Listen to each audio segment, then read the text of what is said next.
A very good afternoon, one and all. Thank you for joining with us. Let me introduce myself. I am Dr. Soumya Varghese, Assistant Professor, Department of Chemistry, St. Joseph's College, Devagiri, Calicut. On behalf of Department of Chemistry, St. Joseph's College, Devagiri, Calicut, I extend a very warm and hearty welcome to each one of you present here. Once again, I would like to thank you all for sparing this time from your busy schedules. Before going to the session, first I would like to introduce the faculty members of our department. Dr. Tania Francis, Head of the Department. Dr. Ranges T. Tom, Dr. Manoj Matthews, Dr. Ranimol Stephen, Coordinator of this webinar, Dr. Shinu V.S., Dr. Anish P., Dr. Jomon Matthew, and myself. Speaker, principal, faculty members, please unmute your video so that I can make a click of all of us.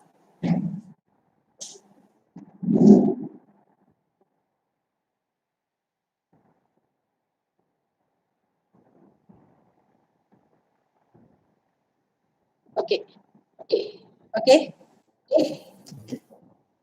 Thank you. This time, we got an energetic young personality as our speaker, Dr. Ramesh Ramapanicker. And the title itself very attractive. Organic chemistry, how much should we mug up? So that we got a very good number of registration. Actually, we got 345 registration across the country. Among them, most are graduate students. Usually, students feel difficulty in understanding the topics of organic chemistry. The participation of large number from students community indicates that they have come up to have some easy tips to mug up organic chemistry. I am sure they will be definitely benefited from this webinar. Once again, I requested all participants to mute your audio and video. Okay, let me move on to the session. First, I would like to call upon Dr. Tania Francis, Head of the Department. Welcome, Andras. Tania, ma'am, over to you. Thank you, Soumya. Good afternoon, everybody. It's a pleasure welcoming all the participants to the fourth and final session of a series of scientific deliberations under the International Webinar Series on Advanced Topics in Chemistry, organized by Chemistry, St. Joseph's College, Devagiri. The major achievements of Devagiri College, as always say, aiming of academic autonomy year 2013. It was bestowed with the title Center with Potential for Excellence. It has also achieved NAC double credit plus grade in its third cycle of accreditation with an unimaginable score of 3.76 on a 4-point scale, an NIR ranking of 60 in the year 2020, and the recently backed DBT star funding of over 1.4 crore. Department of Chemistry is a unique department in that it houses one of the major research centers under the University of Calicut, with all PhD faculty members, bringing in funds of over 2 crores from various funding agencies like DST, RUSA, KSCST, and the recently backed DBT Star Fund. We've been seeing a series of webinars during the past month and half. And the first talk in the series was conducted on 9th September with Dr. Sabu Thomas, Honorable Vice Chancellor, MG University, taking us through a journey of 100 years of macromolecules, past and present. On 16th September, we had the second talk in the series with Dr. Shiju N. Ravindran, Associate Professor, Van Hoff Institute of Molecular Sciences, University of Amsterdam, the Netherlands, who has been conducting path-breaking research in the area of catalysis, delivering a talk on catalysis in action, a few short stories. And the third talk was held on 25th September by Dr. Robin Augustin, Senior Postdoctoral Researcher at Qatar University, and he led the deliberations on polymers for tissue engineering and regenerative medicine. Today, we are lucky enough to have with us Dr. Ramesh Ramapanicker, Associate Professor, Department of Chemistry, IIT Kanpur. And he is also going to take us through one of the most interesting, I would say, subjects, which is very close to a chemistry student's heart. Organic chemistry, how much should we mug up? A warm welcome to you, Ramesh sir. Next, I would like to welcome with us our principal, Dr. Sabuki Thomas, who is an ardent researcher and a source of constant support. He is a reputed entomologist and has been a source of encouragement. Welcome to you, sir. I gratefully acknowledge the motivation and support extended to the endeavors of Department of Chemistry by the management of this college. The participation and support received from the student community is commendable, with over 345 registered participants. On behalf of Department of Chemistry, St. Joseph's College, a wholehearted welcome to all the participants. I would like to especially welcome the first year UG and PG students who have joined this webinar. Finally, a request to all the participants to kindly excuse any technical glitches and a reminder to fill out the feedback forms for processing of the e-certificates, which will be communicated towards the end of the talk.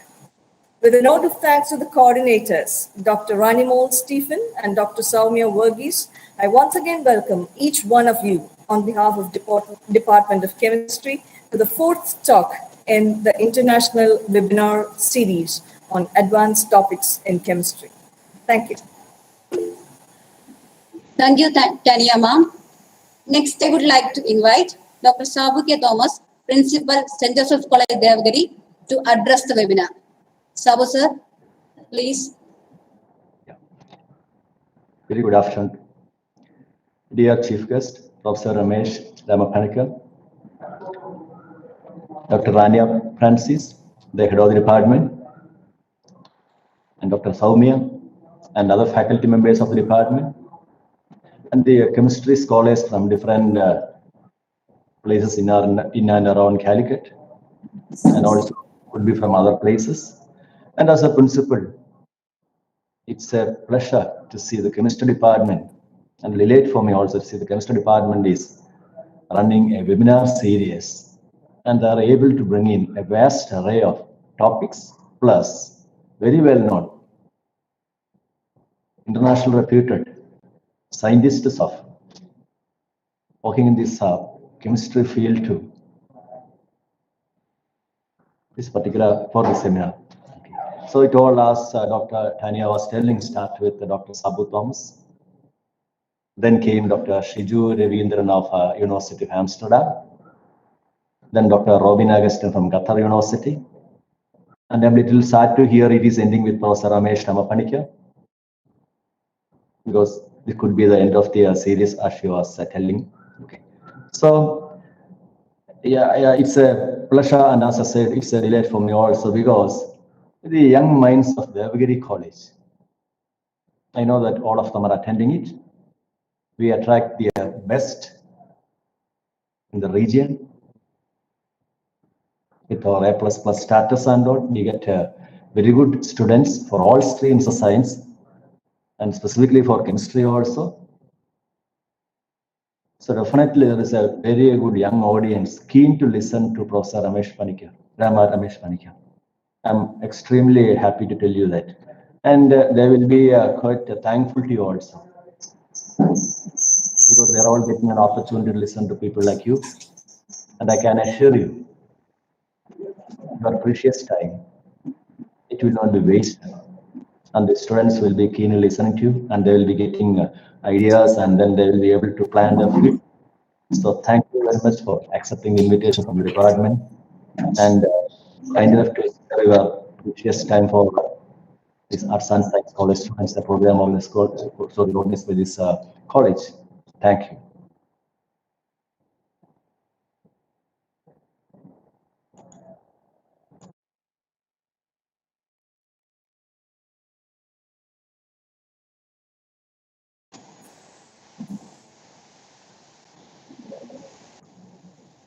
Yeah, it stopped, Dr. Soumya, please continue. Okay, sir. Okay. Okay, thank you, Sabu sir, for your inspiring words. Next, I would like to call upon Dr. Shinu VS to introduce the speaker. Dr. Shinu sir, over to you. Okay. Can you hear me? Can you hear me? Yes, you are audible. So today, for the fourth lecture in the international webinar series on advanced topics in chemistry, we have another eminent personality in the field of organic chemistry, Dr. Ramesh Ramapanicker, Associate Professor, Department of Chemistry, IIT Kanpur. About Dr. Ramesh Ramapanicker. Dr. Ramesh did his post-graduation in organic chemistry from the School of Chemical Sciences, MG University in 2001. After his post-graduation, he joined IIT Bangalore for a PhD degree, and where he worked on the chemistry of carbamates and carbonates under the guidance of Professor S. Chandrasekhar. After obtaining the PhD degree in 2007, he moved to Uppsala University, Sweden for postdoctoral research, and he worked with Professor Lar Balser on the synthesis of design peptides for protein binding. After his postdoctoral research with Professor Balser for a period of about 3 years, he joined IIT Kanpur in 2010, where at present he is an associate professor of chemistry. To his credit, Dr. Ramesh is an author of a large number of articles in peer-reviewed international journals of organic chemistry. His research interests include synthetic organic chemistry, asymmetric synthesis, and peptide design. Today, he will be speaking on the topic organic chemistry. How much should we multiply? With these few words, I welcome you, Dr. Ramesh Ramapanicker, sir, for your talk. Thank you very much. So I'll start sharing my slides now.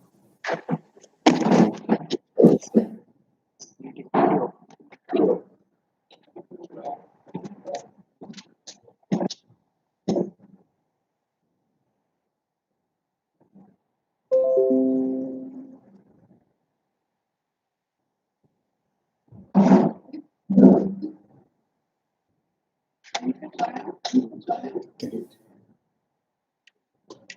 Good afternoon, everyone. I'm very thankful to Devagiri College and the coordinators of this symposium for inviting me to present a seminar today to the students of Devagiri College in particular, and also to many other students from other colleges and universities, as I understand.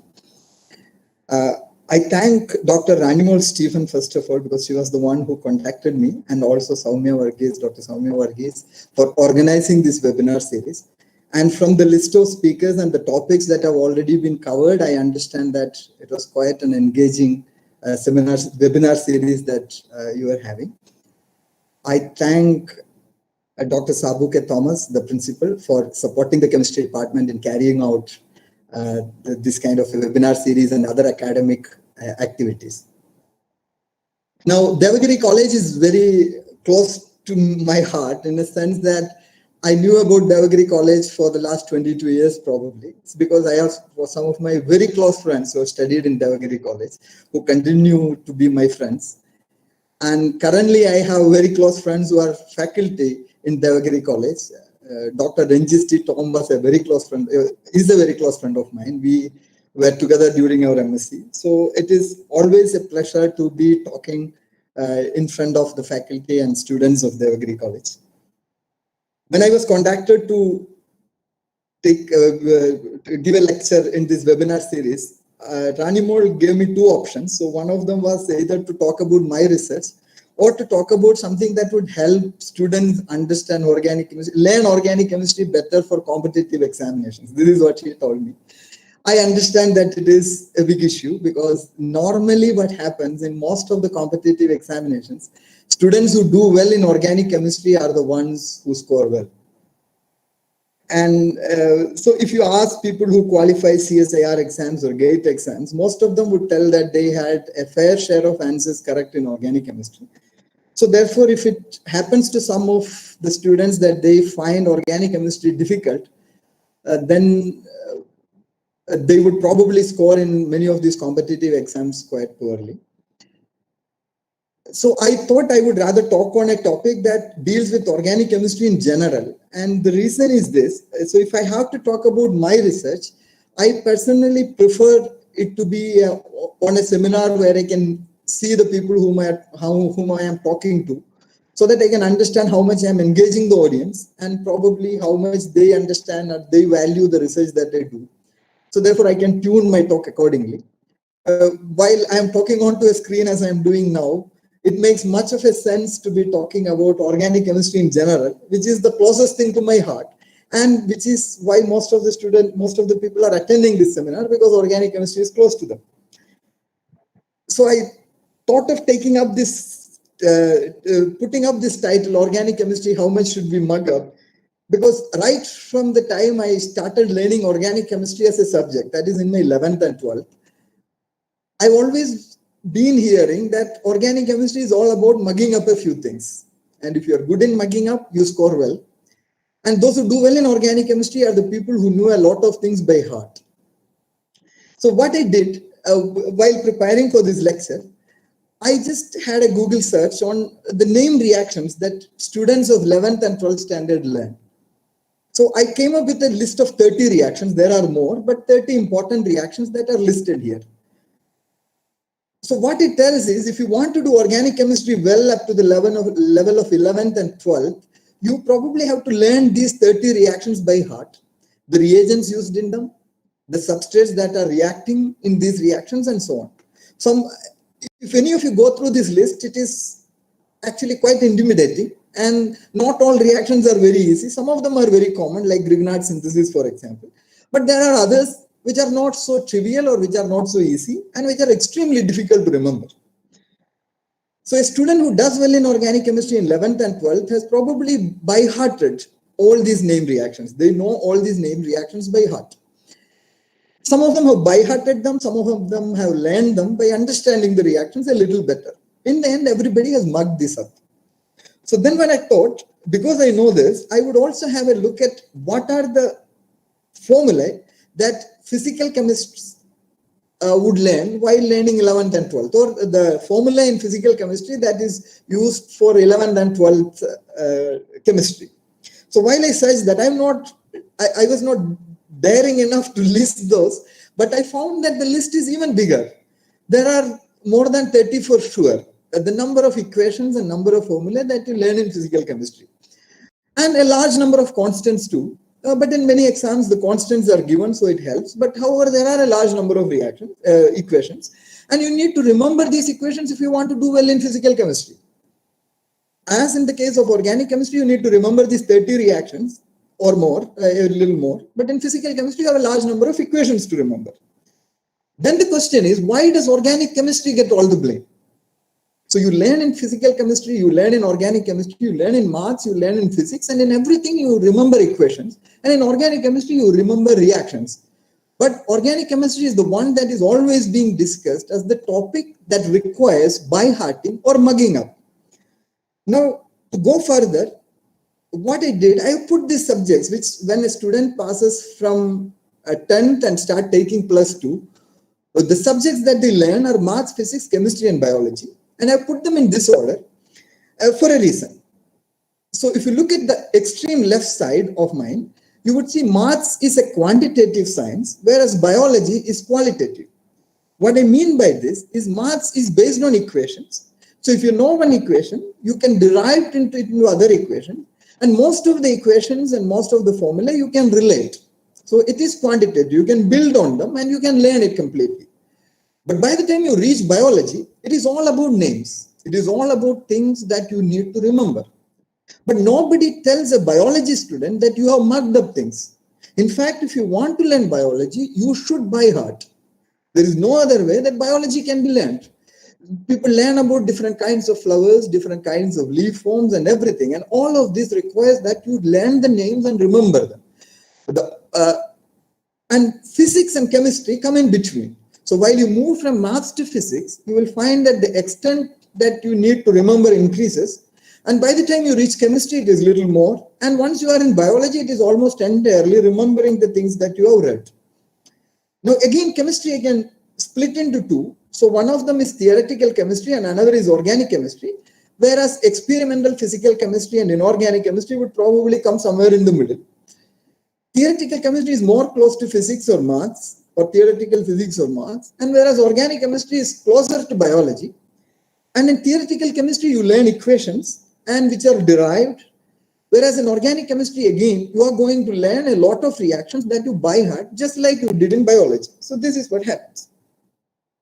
Now, this is an image that people get even when the public understanding of a mathematician, a physicist, or an organic chemist is such that somebody who does mathematics, a mathematician would be somebody who is freaky, who is nerd, who probably does not take care of himself, but is completely involved in deriving things. And so is the case with physics. And by the time you reach organic chemistry, you start seeing people who are well-groomed and so on. So just to explain this point further, what they did, I have taken photographs of a few TV shows or films where these class of people are represented. So all of you would know. So if you look at the first person here, that means, one second, let me just have my laser pointer activated. Okay. So if you see here, this person here, this is Russell Crowe acting as Dr. Nash in the film The Beautiful Mind, where he is a Nobel laureate who has got Nobel Prize, and he is a mathematician. You look at him, he is actually not interested in the worldly pleasures. It is very clear from the face. And that is how eccentric mathematicians are represented in popular media. And then in the middle, I have Sheldon Cooper, one of the characters whom I like the most. He is from Big Bang Theory. And you can see that he looks right through you. He looks into your eyes and he probably sees what you have in your brain.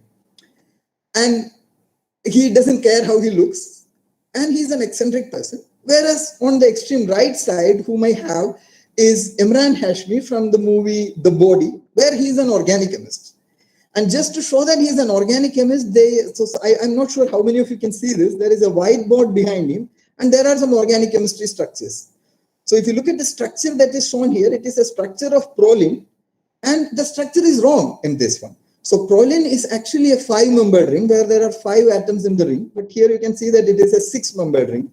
And so the structure of proline is wrong, but nobody cared about it. So I'm not sure who was the organic chemist whom they contacted to get this board written. But anyway, it is wrong. But you can see among all this particular person seems to be taking care of himself better. And he is probably the most well-groomed one. So this is the idea. So organic chemistry is always about not being so eccentric, but about mugging up things. Now, then the next question is, so I would agree that organic chemistry means you need to remember. Then the question is, how much would you remember? So I have a few questions for all the people who are attending this one. So if you read through my questions, do you know the smell of flowers? So if I show you a flower, for example, a rose, and ask you how does it smell? You would immediately, most of you would associate a smell with rose. Or on the other hand, if you walk into a room, whether a perfume with rose smell has been sprayed upon, you will immediately realize, okay, this room smells like rose or this room smells like jasmine. This is because you know the smell of jasmine or rose and you have remembered them. Similarly, all of your colleagues, if you are a student, you have classmates. So some of you would know that as soon as the class starts, you join a class, you have 40 classmates, and within a week, some of you would know the names of all the 40 students in the class. Some of you are not so good. You might probably take even 6 months to know everybody by their name. So the person who knows the name of all your colleagues or all your classmates, he has remembered their names, but nobody tells him that you actually mugged up the names. We would be happy that he has such a rare talent that anybody whom he meets once, he remembers their name, he remembers everything about that person.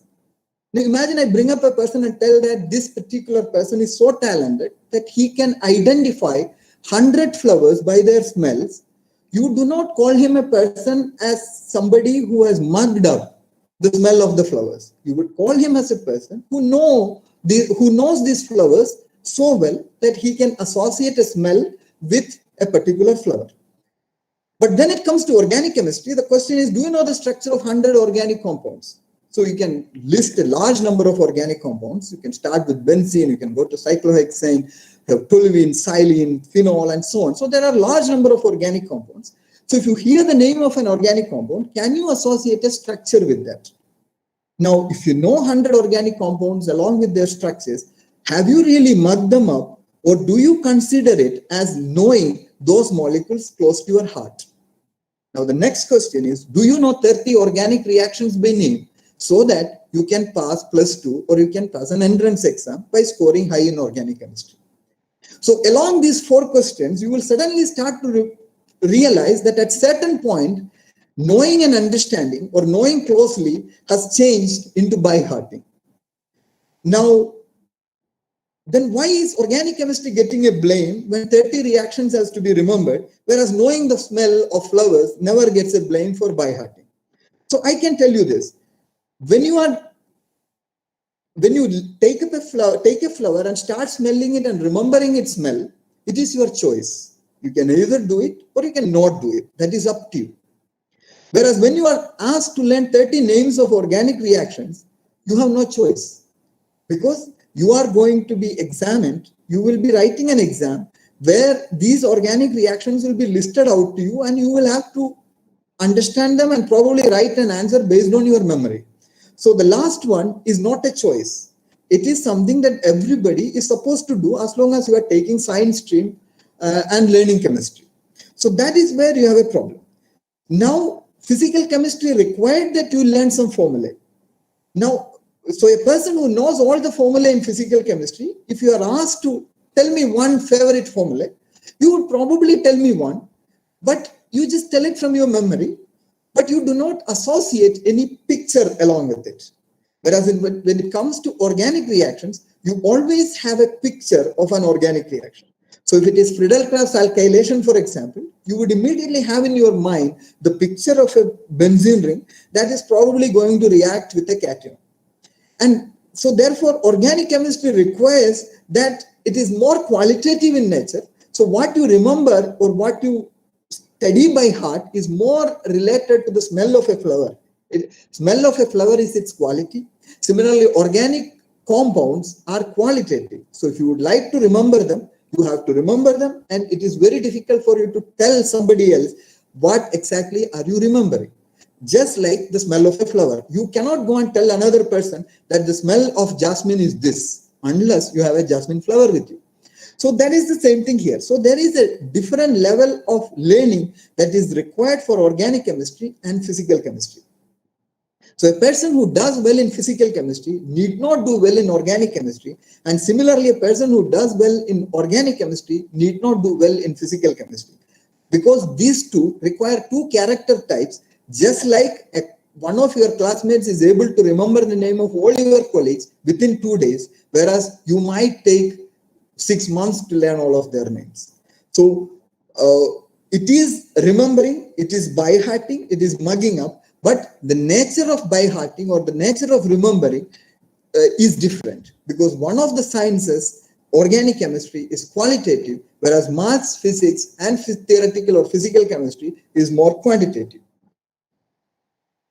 Now, before I go further, anything more I do with organic chemistry and organic compounds, it is important that I start discussing the geometry of organic compounds.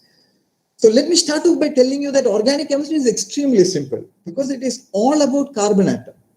And carbon is such a guy that it has an electronegativity or an electropositivity which stays somewhere in the middle. So it very rarely stays as a positively charged species or a negatively charged species. So it is always uncharged. And in most cases, it has 4 bonds. And either it is an sp3 hybridized carbon atom where it has no double bonds. So if it has no double bonds, what you would see is that it takes a tetrahedral structure. And if it is sp2 hybridized, it takes a planar structure where you have 1 double bond. And it can be sp hybridized where you have a triple bond, as you can see here, or 2 double bonds. So if a carbon atom is directly attached to 2 double bonds, then again it is sp hybridized. The linear structure of an sp hybridized carbon atom is very easy to understand. It is just linear. It is like a line. And a planar structure again is very easy to understand. It is on a plane. Whereas once it comes to a tetrahedral structure, this is the structure that is probably the most difficult to comprehend. Not all people would be able to see a tetrahedral structure standing in the space just in front of your eyes, because it is an extremely difficult concept. So I have a tetrahedron here. So what I have, these black balls on all these places, all these corners. So these are the hydrogen atoms. So now I have a rather X-ray of this thing, and the one in the middle, exactly in the center of this three-dimensional structure, is the carbon atom. So a tetrahedral carbon atom has to be viewed like this, where you have the carbon atom in the center and all the hydrogen atoms on all these corners. Now, when you start doing organic chemistry, the important thing is you should be able to draw a tetrahedral carbon atom properly. There is absolutely no difficulty in drawing a planar carbon atom or a linear carbon atom. But once you start drawing a tetrahedral carbon atom, it becomes a little bit difficult. Now, a tetrahedral carbon atom can easily be drawn like this. First of all, you draw two lines like this, and preferably the bond angle between them has to be 109 degrees. And once you have drawn them like this, that means with these straight lines, what you really mean here is that these two bonds are on the plane of the screen here. So that means they are exactly lying on the screen. And then I have a solid line that is drawn like this, and then I have a dashed line like this. So this solid line is sometimes called as a wedge. So this is as if this bond is coming towards you. So if you look at the screen, these two bonds, which are drawn simply as lines, they are on the plane of this screen, and this one is coming towards you, and this one is going away from you. I can rotate this and draw them in all these ways. So all this actually means that you have drawn a proper tetrahedron. Now, while you do this, so effectively what you need to draw is draw two lines which are on the plane of the screen, then one line as if it is pointed towards you, and another line as if it is pointed away from you.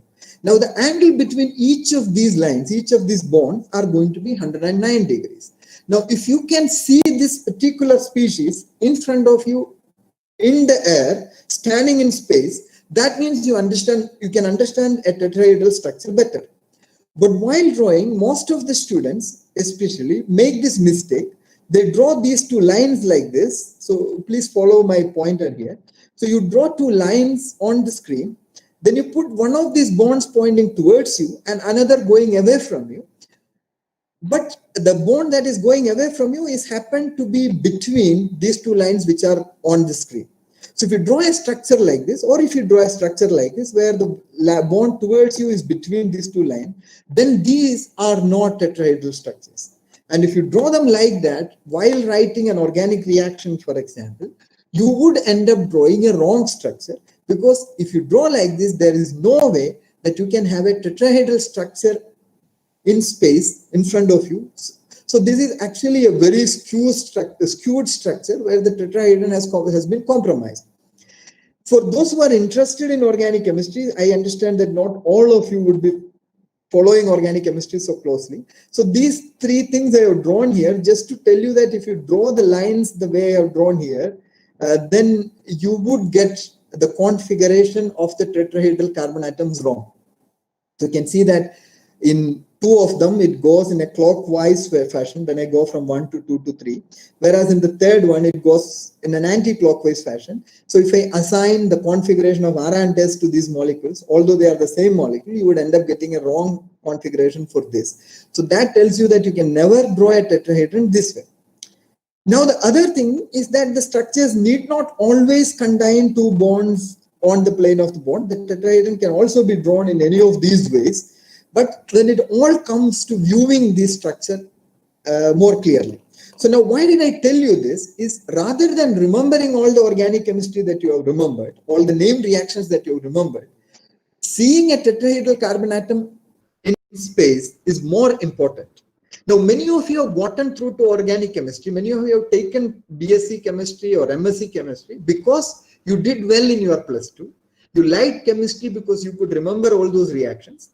But then suddenly you start to realize that organic chemistry is getting tougher and tougher for some of you. But for some of them, it becomes easier. Now, why is it becoming difficult is that suddenly mugging up stops helping you. Even when you know the structures, even when you know the reactions, you are not able to write all examples properly. And that is because you are failing with the three-dimensional structure of organic molecules. So being able to view a structure in 3 dimensions becomes extremely important if you would like to take organic chemistry as a career. I will go further because I realize that I'm taking up more time on those points. So let me tell you this. Now, once you come to organic reactions, what are organic reactions? So every organic reaction is a reaction between a nucleophile and an electrophile, or it is a reaction between an acid and a base, or it is a reaction between a positive charge and a negative charge. You know, a nucleophile is something that is electron rich, and an electrophile is something that is electron deficient. An acid, a Lewis acid, is something that is electron deficient, and a base is Lewis base is something that is electron rich. A positive charge is electron deficient, a negative charge is electron rich. So that simply means all these 3 sentences I have written here have the same meaning. Now, whenever you look at any organic reaction, no matter what name you have given to the reaction, the reactions are effectively going to be between a nucleophile and an electrophile. It is going to be a positively charged species and a negatively charged species. It is going to be between an electron-rich species and an electron-deficient species. So start looking at organic reactions this way, then you will be able to start writing mechanisms clearly by yourselves. So I've taken these examples here. So this is one of the reactions that you learn very early when you are doing your 12th standard chemistry. So you learn nucleophilic substitution reactions when you learn alkyl halides in 12th standard. So this is the first organic chemistry chapter in 12th standard NCERT book. You start with an alkyl halide, so that means the X is a halogen atom like chloride, iodide or bromide. And then when it is treated with a nucleophile simply is any species that has a negative charge.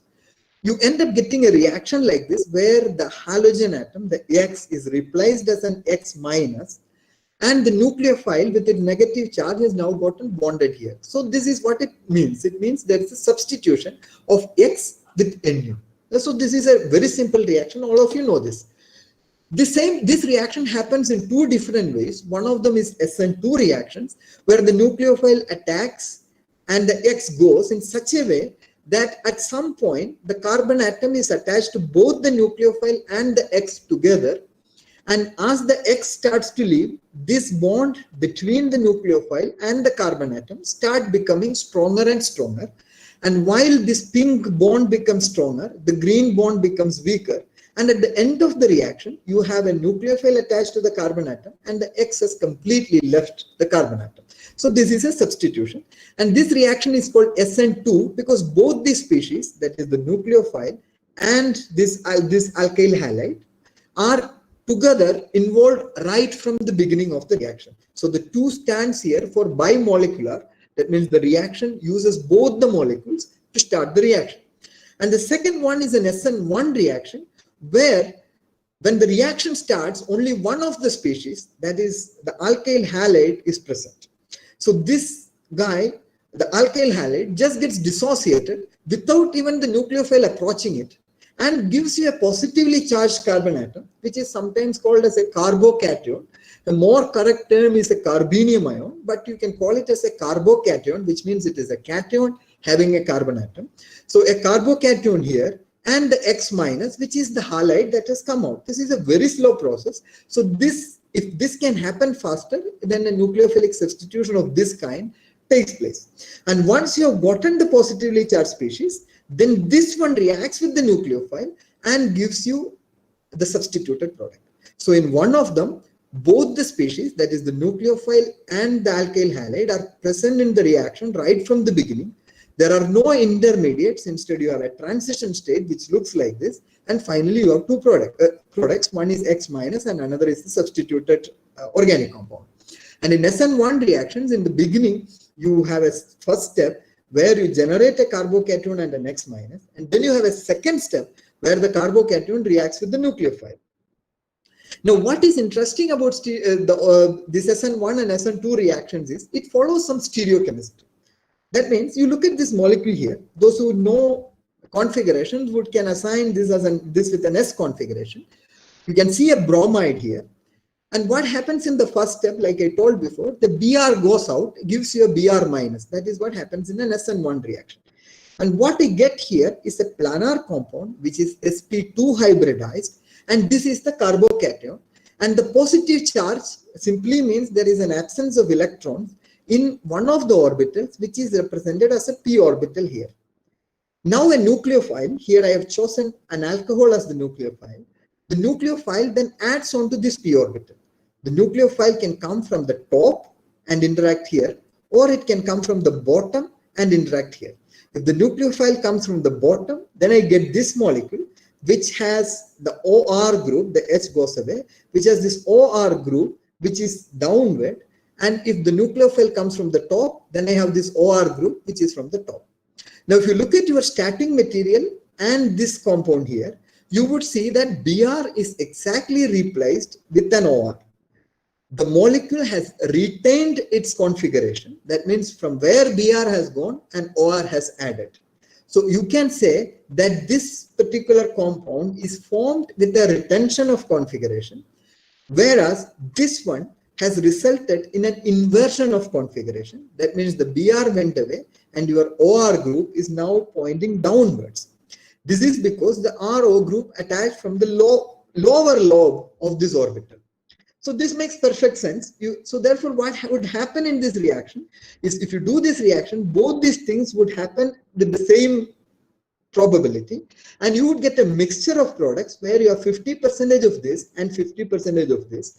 That means when you started with an optically pure compound with S configuration, your product has two configurations, both S and R, and you have got a racemic mixture of compounds. So you could say that it has led to racemization. Now,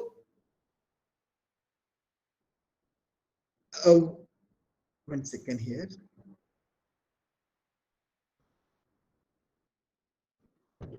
I'm sorry.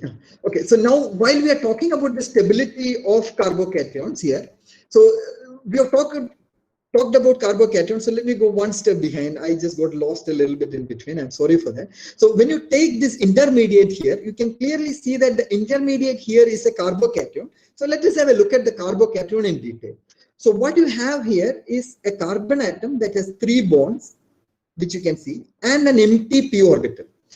Now, we also say that the stability of carbocations go in this order, that tertiary carbocations are more stable, secondary less stable, and methyl is the least stable. What it simply means is the stability of a carbocation is directly related to the number of alkyl groups attached to them. So I can show it clearly here. If the p orbital is adjacent to a carbon atom that has another bond, such as a CH bond here, then this orbital, which happens to be the bonding orbital of this carbon hydrogen, has 2 electrons. So 1 electron from carbon, 1 electron from hydrogen. This orbital and this orbital are fairly closer, so they can start to interact with each other and stabilize this empty orbital. So whenever you have an empty orbital, if you have a filled orbital such as this CH bond closer to it, and if it is parallel, then they can have an interaction. And that interaction is what we normally call as hyperconjugation, and that would stabilize this. So therefore, once you have more number of alkyl groups around the positively charged carbon atom, that means this is a CH3, if you assume this is a CH3 and this is a CH3, the number of such interactions are more, which would stabilize the carbocation. Another way of stabilizing the carbocation is if you have a double bond or if you have a phenyl ring closer to the carbocation. So I have written the carbocation here. It has a double bond. Then what would happen is this electrons in the double bond can be donated onto this carbocation, forming a new double bond.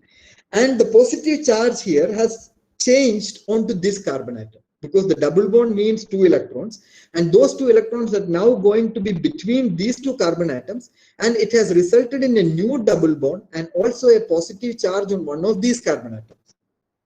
Similarly, a phenyl ring can also do this. So these 2 slides would actually tell you that a carbocation, which is an intermediate that you get in an SN1 reaction, will be stabilized if you have tertiary groups, tertiary carbocations, or if you have a double bond or a phenyl ring closer to the carbon bearing the positive charge.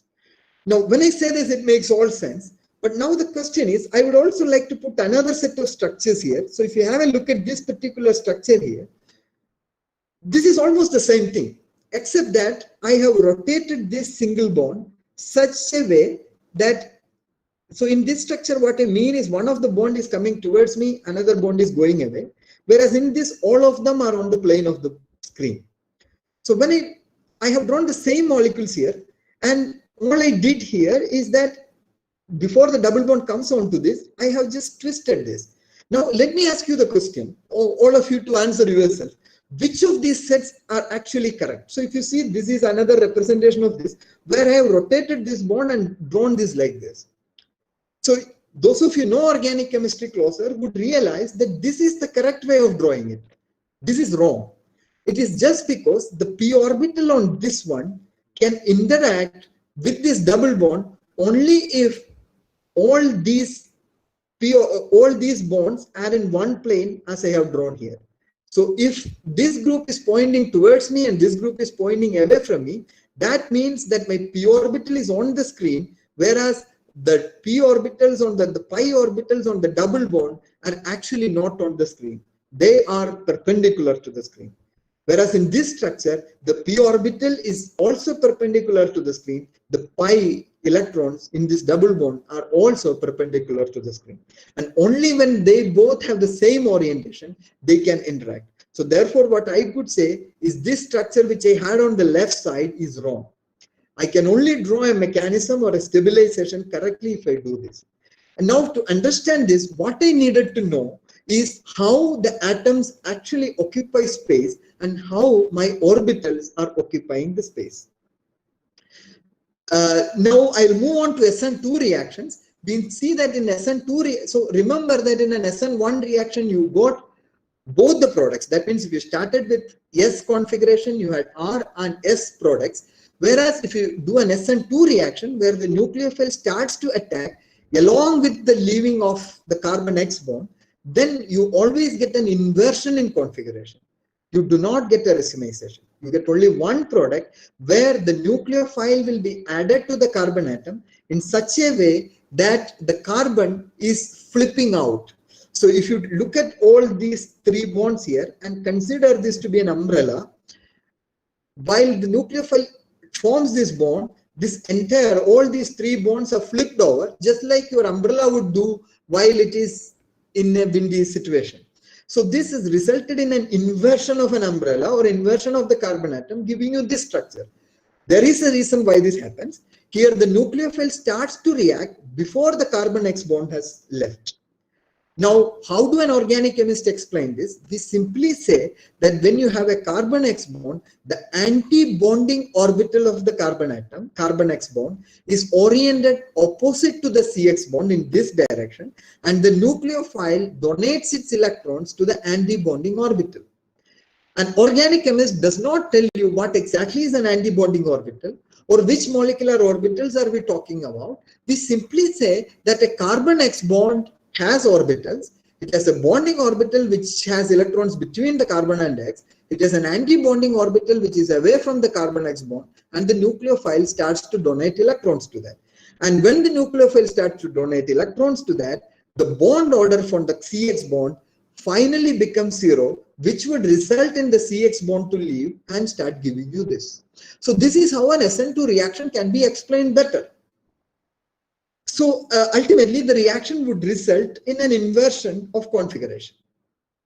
So then the question is, so I talked about hybridization. I talked about sp3 hybridized orbitals. I talked about orbitals, anti-bonding orbitals and bonding orbitals. So then the question to an organic chemist is, so you are talking about orbitals. So which orbital theory are you following? Are you following valence bond theory and hybridization? Or are you following molecular orbital theory and bonding and anti-bonding orbitals?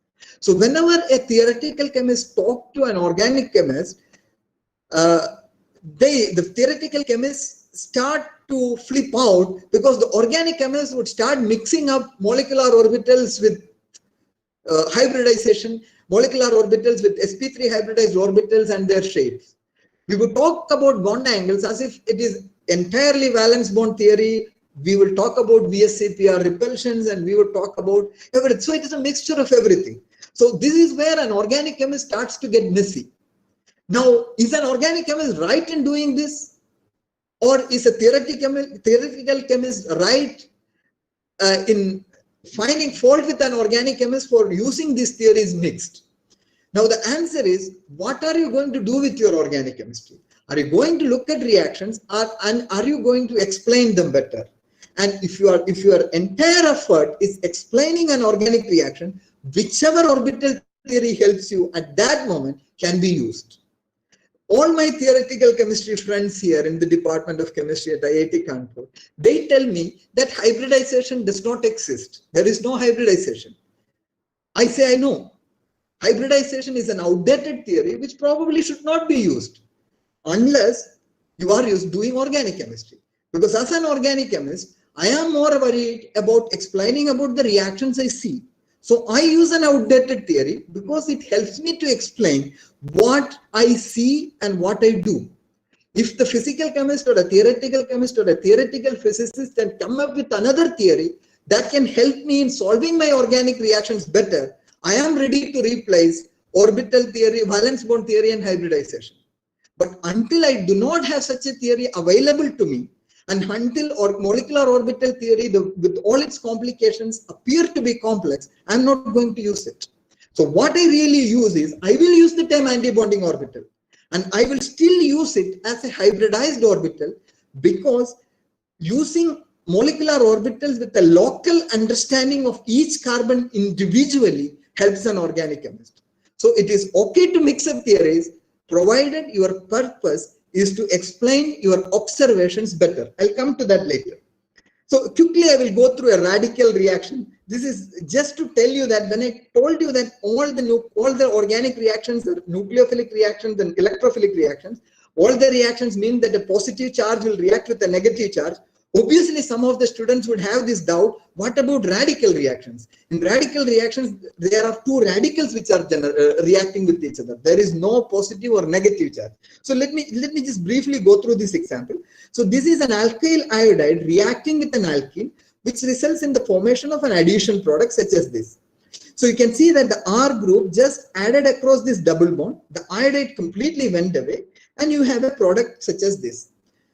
So just to explain this to those who are interested in organic chemistry, AIBN actually means this, which is asa bis isobutyronitrile. So those who do not understand this, just leave it aside for now. So it simply means that this is a compound such as this. It has a nitrogen-nitrogen double bond. So if you heat this compound is quite unstable. So therefore, what will happen is a nitrogen molecule would just get liberated. And while it is doing so, it will give me two radicals. And radicals simply mean these are carbon atoms with one unpaired electron in each of them.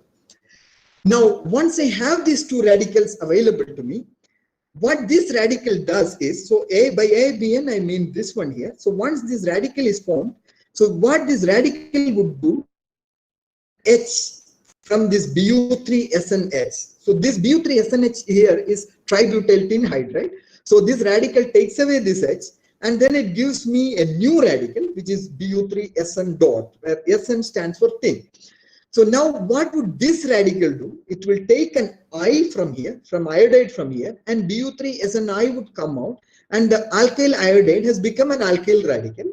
This alkyl radical would react with this alkene and generate a new radical here, and then this radical would take this one H from BU3SNH and give me this product. And once an H is lost from here, you get back this. So this is a slightly complex mechanisms for those who are not used to it. But just look at the points that I'm trying to tell you here. So the R dot is a radical. This radical reacted with this alkene, and that is when I get this product. So I get this radical first. Now the product I get from this reaction is also a radical. But this radical did not go back and react with another of this. Instead, what this radical did, this radical just abstracted a hydrogen from here and gave me this product instead of reacting with an alkene, just like the R radical did. Now, so this reaction never happens in that direction. And if the radical here started to react here, then I would get a very complex reaction mixture, and this whole reaction will not yield anything.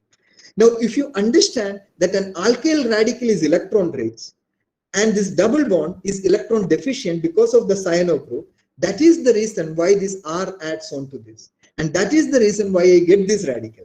Now this radical, where the carbon atom having this electron is closer to a cyano group, so this is electron deficient. Because this is electron deficient, it cannot react with this alkene because the alkene is also electron deficient. So the only thing it can do, it can take an H from this and give me this product.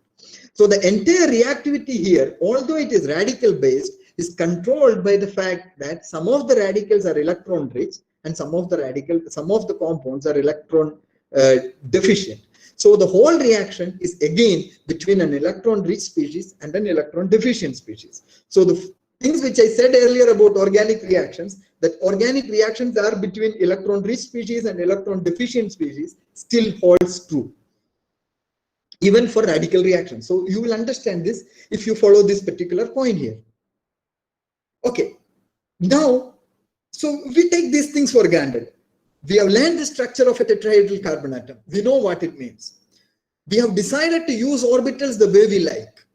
We are assuming that every carbon atom, no matter what, is hybridized, and the hybridization is sp3 for a saturated carbon atom, sp2 if it has a positive charge or if it has a double bond, and sp if it has a triple bond. We can do complex structures, and all the structures have to be viewed in space, and we should be able to see this. If you know this much, then let us look at this molecule here. This is camphor, and this molecule here is camphor sulfonic acid. So the only difference between this compound here and this compound here is a sulfonic acid group attached to this CH3. Now, if you are an organic chemist, a starting organic chemist, and I start asking you, how will you do this? If we have learned about nucleophilic substitution and other reaction, but there is no way that you can take a CH3 and start replacing one of the H with a sulfonic acid group. It is not very easy. So an organic chemist would get stuck here. None of the name reactions that you have learned, you have by-hearted, are going to help you here, because this is a new reaction. Now, this reaction can very easily be done. How would you do that? All you need to do is take camphor, treat it with acetic anhydride in the presence of concentrated H2SO4. This is the product. Now, if you look at the number of methyl groups here, there is one here, there is one here, there is one here. But the SO3H specifically goes to this carbon atom. It does not go to this methyl, it does not go to this methyl. Now, if I am a theoretical chemist, if I am a theoretical physicist, I would see somebody did this reaction, they got this product. Now you have to explain why this happened. Now, if I'm starting to explain why this happened, I can use theory from first principles and start solving this. Those who are currently doing MSc would know that you are solving particle in a box. You are solving particle in a three-dimensional box. You are solving hydrogen atom with one electron, and everything is so much of derivation.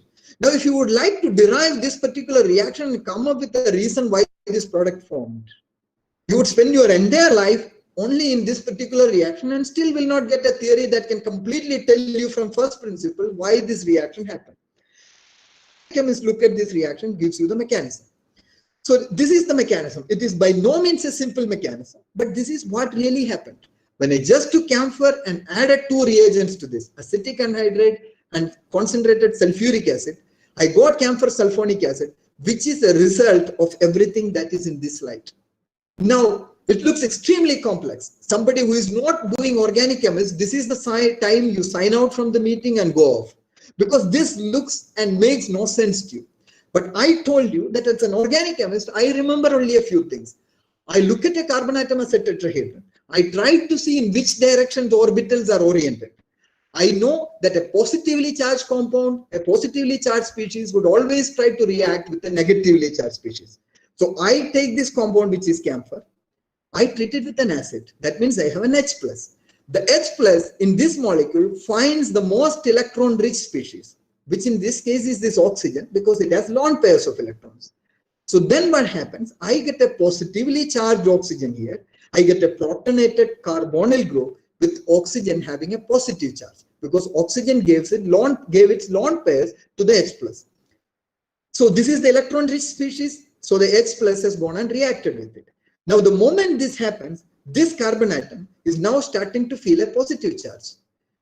One of the things that I can do, I can draw an arrow like this and put this double bond onto the oxygen atom, so that the oxygen has only two bonds, and then the carbon will have a positive charge.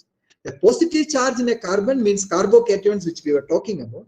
That means that this particular carbon atom here has a p orbital, and that p orbital is oriented parallel to this bond here. So if you look at my laser pointer here, you would see that I am moving it through a bond, and that bond and the p orbital that is going to form on this carbon atom are parallel to each other. So therefore, this bond here is now going to migrate or donate its electrons. So this bond is going to break, and the electrons in this bond are going to be donated to this carbon atom. And then I get a new species like this. This looks different, but let us have a look at this. The positive charge is on the carbon atom, that is this. This bond is broken, so therefore I do not have a bond between this carbon atom and this carbon atom. So there was a bond like this before, it is gone. There is a new bond between this carbon, and this is the new bond. The electrons went away onto oxygen, so I have an OH. So because this bond broke, this carbon atom now has a positive charge. So I get a new species. So I get a new carbocation. So now this carbocation is sp2 hybridized. Every carbocation is sp2 hybridized for me. And this sp2 hybridized carbocation has a p orbital. Now I cannot continue drawing this mechanism, knowing this reaction, if I draw a structure like this. It becomes difficult. Then I am going to tell suddenly that this structure is same as this. So this alone would freak out people who cannot see this structure in 3 dimensions.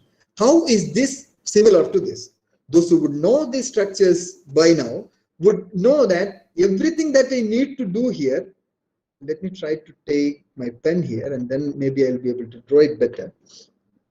So all I have done here is I would just rotate this molecule like this. So if I rotate the molecule in that direction, again I'll go to the pointer, this carbon atom here where I'm holding my pointer now comes here because I just rotated it downwards. This carbon atom which had the positive charge also is being rotated and it takes up a new position here. This CH2 which is attached to these two are going to come up and it is going to give me this. This bond here which is between two CH2s will also rotate in this direction and it is going to reach here. So that is when I get this structure. So this structure is same as this. All I did is I tilted it. And once I have done that, I have the same structure I have drawn here. So this is the same compound I have drawn here. So let us have a look here. So I got a positively charged species here. There is a carbon hydrogen bond on this. So this is this CH3 where my pointer is currently. And that CH3 means that there are 3 carbon hydrogen bonds. I have shown only one of them. One of these would lose an H as a positively charged proton, as a proton. So then I get a double bond. The moment I get a double bond, this positive charge is gone. The positive charge is now gone as an H plus and I have a double bond. Now all of you know that double bonds would react with electrophiles because double bond is an electron rich species. It is going to react with an electron deficient species. And when acetic anhydride and H2SO4 are mixed, it generates an electrophile which is SO3H, which is protonated sulfur trioxide. I can write a mechanism for the formation of these two, which is a very interesting mechanism. So I will urge all the MSc students or all the students who like organic chemistry to write a mechanism for the formation of this species from acetic anhydride and H2SO4. It's an extremely interesting mechanism, and if you are able to draw that, it would tell you that you understand where you need to protonate in a reaction. So anyway, for the sake of this discussion, to continue this discussion, I would only say that I generated this electrophile here that will react with this double bond and generate a new carbon sulfur bond. And because these two electrons are moved towards the SO3H, a positive charge will be placed on this carbon atom. Now this is similar to this one, except that the H is now replaced with an SO3H. This reaction here is not reversible. So all the other steps in this reaction are reversible. That means it can go in this direction, it can go back and give me camphor. But once this happens, this step will not go back. This carbon sulfur bond will not break.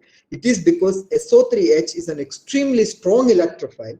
It does not want to stay as a positively charged species. So once it reacts forever. And then you get a carbon sulfur bond and you generate a new positively charged species. Now, if you remember what I said earlier, this positive charge means that I have a p orbital in the direction that I am drawing here with my laser pointer, which is parallel to this particular bond. So this bond comes back onto this and I get a new carbocation. So the bond that I am showing now has broken. A new bond has formed between this carbon and this carbon, which is the one that I have drawn here. This carbon now has a positive charge and an OH group. A positive charge and an OH group means I can use the lone pairs in oxygen and here I have just flipped the structure here. So this is the same structure. All I did is earlier we rotated this molecule in this direction. So here I have rotated back in this direction. So this carbon and OH is coming down. This CH2 is coming down. So this structure is exactly same as this. And then what I do, I use the lone pairs on oxygen and form a double bond here. So the positive charge moves from this carbon to the oxygen now. So it is a protonated ketone, which loses an H plus again to give me camphor sulfonic acid. So you see this mechanism. This mechanism can easily be drawn if you just remember a few things. One of them is that the protonation always happens on the electron rich species. And once it has happened, then a carbocation is generated, and the carbocation means an empty p orbital. Now it can start to interact with any electron rich bond which is parallel to the p orbital. And then if you know that much, you will be able to write a mechanism with a little bit of interest in organic chemistry and with a very good understanding of three-dimensional structures. And you will be able to end up drawing this product and write a very convincing mechanism for the formation of this. So let me again go back to that slide. You see you had camphor, you had an SO3H which came over here. Very complex reaction otherwise, because you had 3 CH3s to choose from. You had CH2 groups, but it happens only here because this is the only CH3 which can have a positive charge adjacent to this. So life looks simple once you know this. Not really. Now I have another example here. This is similar to what we had with camphor. In camphor, I did not have this bromine, so I added 2 bromine here. So this is a dibrominated species of camphor. I do that because if I don't do it, as soon as I treat with bromine, bromine will start coming here. So I already start with a molecule which has 2 bromines. These bromines are just put there so that these positions do not start taking up bromine. So you can practically ignore them. But you look at the molecule otherwise, you would see that this is again the same structure as camphor. Now, instead of H2SO4 and acetic anhydride, now I am going to treat this one with bromine, which itself is an electrophile. And instead of sulfuric acid, I use chlorosulfonic acid, which is a stronger acid. But you can also treat it with concentrated H2SO4. You will get similar results, but this one will give you a better yield. So if you take bromine and this one, so I have a different electrophile. Earlier the electrophile was SO3H. Now my electrophile is going to be bromine. Again, I have 3 CH3s to choose from, but bromine chooses this CH3, not this one. And it has 2 CH3s which are similar. On this carbon atom, there are 2. It only chooses this CH3, which is pointing towards these 2 Br groups or the keto group. So imagine organic chemists who did these reactions. They took camphor, they put sulfonic acid and acetic anhydride, they got camphor sulfonic acid, pretty happy. You take this dibrominated compound and do a similar thing with bromine. You would normally expect the bromine to come over here, but the bromine does not come here. Instead, the bromine comes on one of these CH3 groups. Now, the organic chemists have to explain this. You have to say why this happened. Which theory will you use? Which orbitals will you use? Only what you are comfortable with. So let me draw a mechanism for that too. I will rush through this mechanism because I know this is too many mechanisms now. So again, the reaction starts the same way. You have an H plus, it gets protonated here. So those who remember my previous mechanism would know this is the similar step. This bond migrates, I get this positively charged compound. I rotated it in this direction. That is when I got this. From this compound, last time what I did, I took away an H from here and drew an alkene. So from this compound up to this alkene here, I am missing the BRs here on this structure. I'm sorry about that, but assume that these are 2 BRs. Anyway, we get this particular structure here. So this structure is similar to the structure you got with camphor. These 2 methyl groups are the methyl groups which are here. And there was 1 methyl group on this position, and that is the methyl group now having this double bond. So up to this structure you got in the previous mechanism. Now what happened there was that SO3H was able to attack on this and the reaction proceeded. Now, once you have this species, what we would expect here is bromine is going to react here and you should brominate this. Just like SO3H reacted here, bromine should do this. But what happens, unfortunately, bromine is a weaker electrophile. SO3H with a positive charge is a stronger electrophile.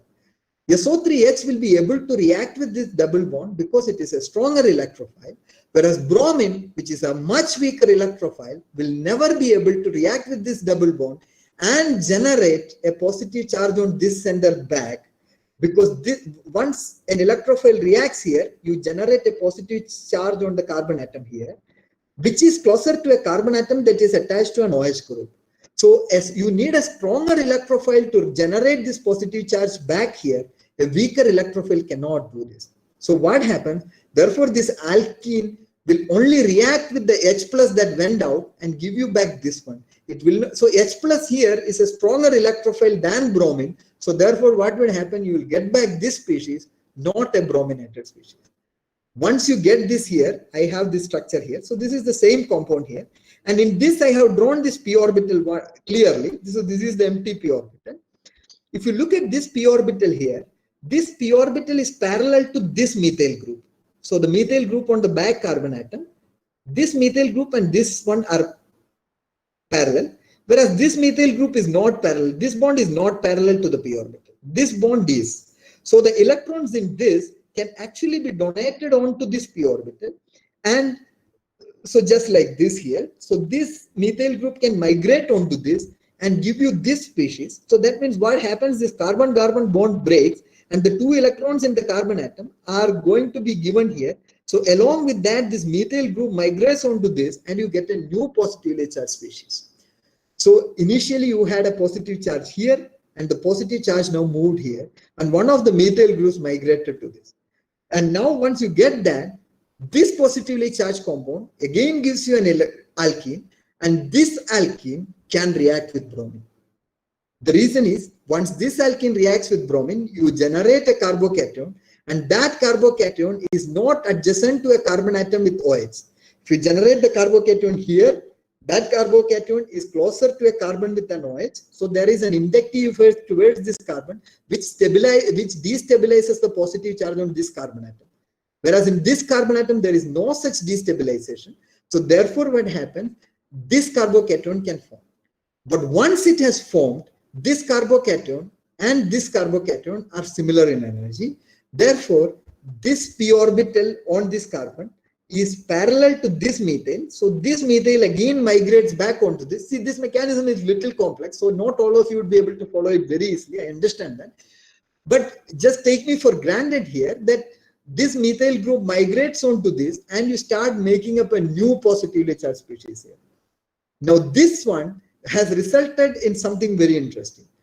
It is always the methyl that is pointed downwards that is migrating. So therefore, when this methyl group goes onto this carbon, this CH2Br is pushed towards these other 2 Br atoms. And once you generate this positive charge, rest of the things are similar to what happened with camphor sulfonic acid. There is a p orbital here. This bond is parallel to that. So this orbital, this carbon-carbon bond migrates towards that, and you start getting this positively charged species here. This can be rotated again like it did before, and this is the structure. That the double bond can be shifted between these two. So this is the structure. It can lose an H plus and finally give me this compound. Those of you who are doing advanced organic chemistry in MSc, for example, would have been able to follow the whole thing. And you would be able to see that when I change the electrophile from sulfuric acid to Br2, my Br came on this methyl group instead of this methyl group. And the entire thing can be explained based on the fact that Br2 is a weaker electrophile, whereas SO3H plus is a stronger electrophile. Rest of the things only require you to know the 3-dimensional structure of the molecules and the orbitals that are involved, and the fact that an empty orbital can react with an electron-rich orbital, whether it is a bonding orbital or whether it is a lone pair of electrons, and that can result in a rearrangement. That would give me this product, and that would explain this. Now, I know I have taken up enough time here. So this is my last slide here. So I would like to end my last slide with this particular photograph. This photograph was taken by me. This photograph was taken in Vaikam, where I am from. This was taken in an evening while I went out for a walk with my son. And I saw a nice, beautiful sky, and I took this photograph. Now, one of the things that organic chemists are always being blamed by theoretical chemists and theoretical physicists and other chemists who do quantitative science are that we report things without knowing the reason behind it. So I thought I can explain that particular reason why I report a thing without always knowing the reason behind the thing is using this photograph. So when you have observed something, when you've seen something, that is what organic chemists do. We do reactions, we see what has formed, and whatever has formed, we report that. If we can give an explanation based on the available theory, we try to do that. If we do not have a theory that can explain what we have observed, we still report the observation. In cases, least bothered about the reason behind an observation. But we are always excited to see something that is nice. So therefore, an organic chemist is a different character type. A physical chemist or a theoretical chemist is a different character type. An organic chemist is a character type who observes things that are interesting and report them as such. Let me come back to the photo. So I took this photograph, I found it interesting, I found the sky to be very interesting. I take this photograph, I posted it in my Facebook, I have a Flickr account, I posted it in my Flickr account too. I got a lot of comments, lot of likes, people said beautiful photo, nice vivid photo, and they were appreciating my observation, and I am happy with them. Imagine that I also had a theoretical person with me. Let us assume that I had Sheldon Cooper with me while I was there. He would have seen this nice picture. He very unlikely that a Sheldon Cooper, who is a nerd, who is an extremely eccentric physicist, may not have had a camera like I had. He would have probably looked at the photo, looked at this sky and thought about why is it so vivid? Why exactly is the sky having so many colors, so dispersed? He can easily come up with an explanation because he knows that the sunlight gets scattered during the evening and that results in all this. So now if he has a Facebook account, he would probably go into his Facebook account and write that this evening I was walking with Ramesh and I saw this nice beautiful sky. It was vivid and I know why it was vivid. It was because the light was getting scattered for so and so reasons. So now somebody reads his post, they would be happy with the explanation. They would start giving him likes. Somebody sees my photograph, they are happy with the photo I posted, they would give me likes too. But some of the people who have seen Sheldon Cooper's post about the reason why the sky was very vivid would probably ask him, what sky are you talking about? When you said the sky was vivid, then what he could write is, oh, you go and see Ramesh's Facebook post where there is a photo of it. He is the one who observed it, he is the one who took the photo, and the photo is there in Facebook. So he comes to my account and he would see the photo. Then he takes Sheldon Cooper's explanation. He would be able to say why the whole thing happened. Be somebody who sees the photo in my Facebook post and wonder, why is the sky so vivid? He would find an explanation in the theoretical person's Facebook page where a reason behind the vividness of the sky will be explained. Combining these two, you actually have an observation and the reason for this. So what I mean to say is the person who observes a nice thing do not always have the responsibility to express it, to explain it. The explanation can be given if it can be explained. But he should not shy away from reporting his observations just for the reason that he does not have a proper explanation with him. Experimental chemistry, experimental organic chemistry is always about carrying out reactions and designing reactions with the purpose of having new observations. Explanations might follow. If they are satisfactory, we are happy that an explanation can be given. And we are always ready to accept very good explanations for the observations that we have. We never undermine people who give reasons for everything. We need those reasons. But please understand, those who think that organic chemistry is only about reporting things without an explanation or is only about mudding things, If you start taking up a career in organic chemistry because you could mug up, very soon you start performing very badly in competitive exams. You will start performing very poorly in organic chemistry, because organic chemistry is always about observing a structure in space and understanding the structure of organic molecules. And that requires that you have a vision which gives you three-dimensional structures and somewhat an idea about how an hybridized orbitals would look. And you need to remember that some of the orbitals would be electron rich. They will interact with electrons. If this much is known, you would start to write mechanisms better. You would start to realize that the extent to which you need to mug up has become less. You study 1,000 named reactions. There are around 250 named reactions that are most commonly used. You study all of them. Still, you will not be able to write a mechanism for camphor becoming camphor sulfonic acid if you do not know how to explain it with the three-dimensional structure of an organic compound. With this, I'll stop my talk here. Dr. Ranimol had also asked me to give a brief discussion on my research that I do, but I realized that that will be totally out of place during the course of this talk. So I'm stopping it right now here, and I thank all of you wholeheartedly, and for those who are listening to me through the seminar, thank you very much. Okay. Thank you so much, sir, for your energetic, excellent presentation. Okay. So I think I should stop presenting now, right? Yeah. Okay, fine. Yeah. Thank you very much, all of you. So I hope people follow. Okay. Next, let me move on to the question answer section. If anybody have any questions, they can type your questions in the chat box. Okay. Sir, shall I read your questions? Okay, yeah, sure. If there are anything that I could answer. Somebody comments are there. Nice presentation, excellent, very interesting, creative explanation. Okay.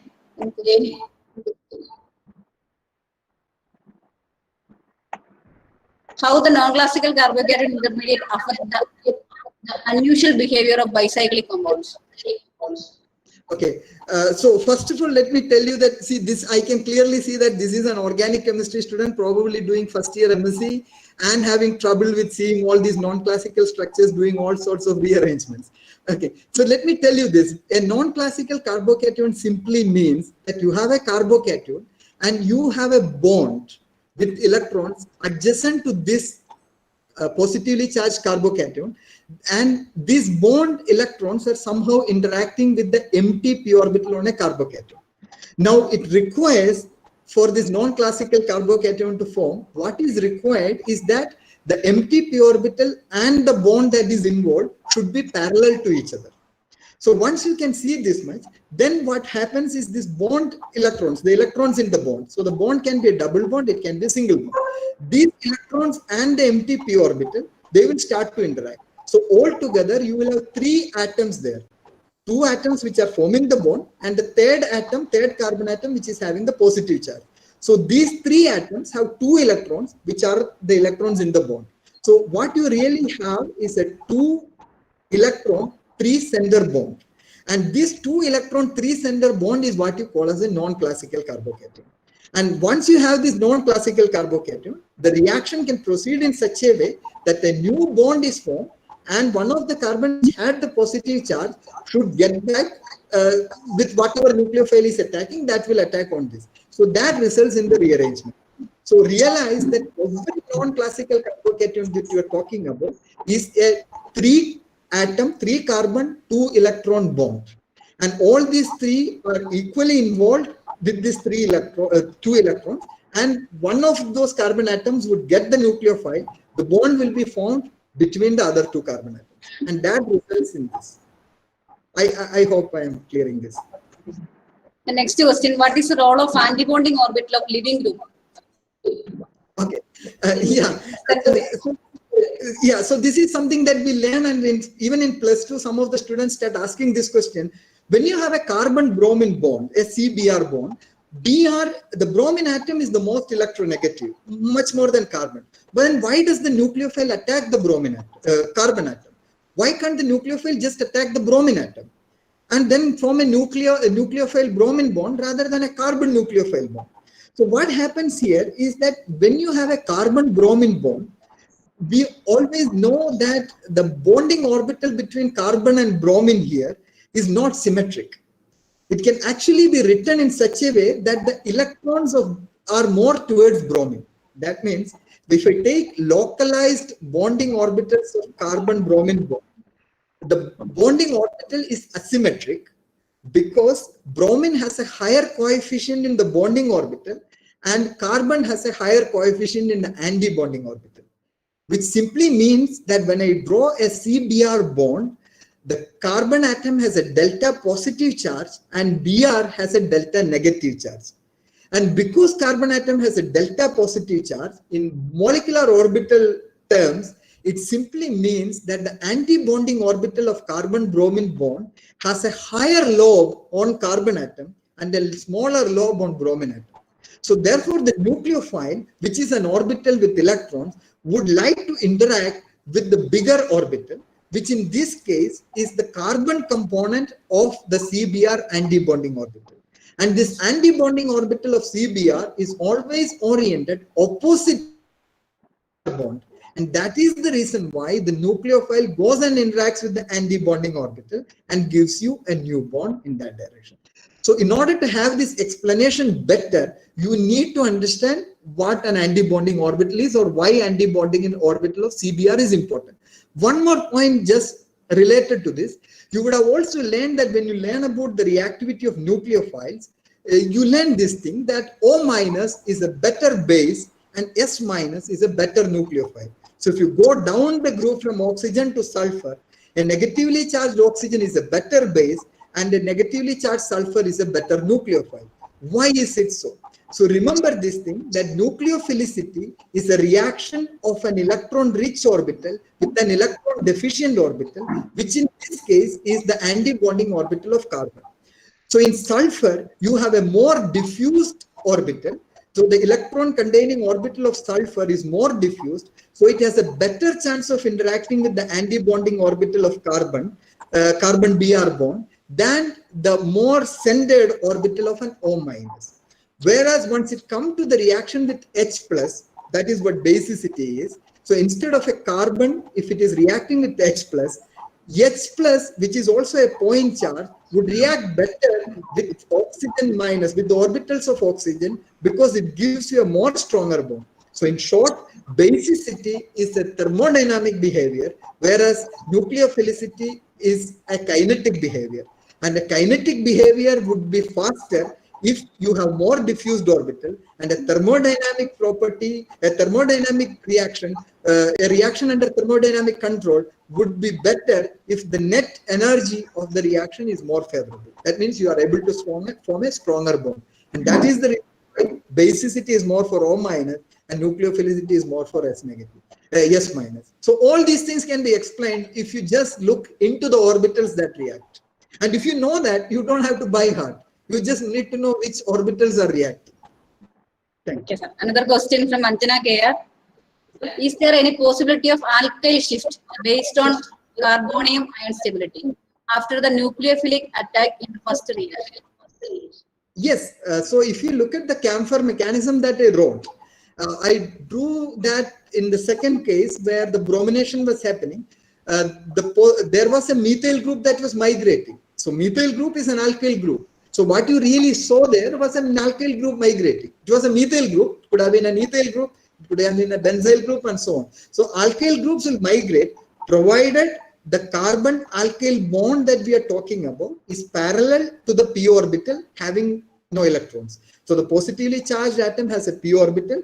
If there is an alkyl group bonded to an adjacent carbon atom, and if that carbon bond is parallel to the p orbital, it migrates.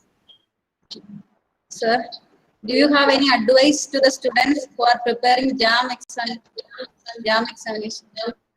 Okay, so when you, I know that as a BSc student, I did my BSc from Kerala. So while I was studying in one of the colleges, I learned that I was again learning a lot of reactions, just like the way we did +2. And then at the end, I know a lot of reactions. And then but once you start writing exams, you would realize that knowing the reactions alone is not going to help you, because with the same set of reactions, if you will understand, even if you know the reagent, you will not be able to write reactions if you do not know the structure. So in IITs, what we do is all our organic chemistry courses right from the graduate level, from BSc, starts with stereochemistry.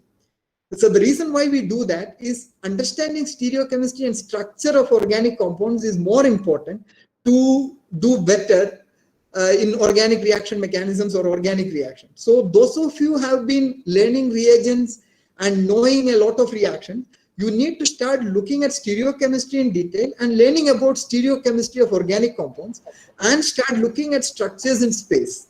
Unless you are able to do that, it would become difficult, especially in answering questions in a competitive exam. Because most of these questions are prepared by organic chemists who are from IITs and so on. So they put a lot of emphasis on understanding the structure properly. Yeah, Okay. I think that is what you should do. Okay. Then the question answer section is over. Okay, thank you. Next, I call upon Dr. Ranimon Stephen for giving vote of thanks. Ranimon Stephen, Dr. Ranimon Stephen, over to you.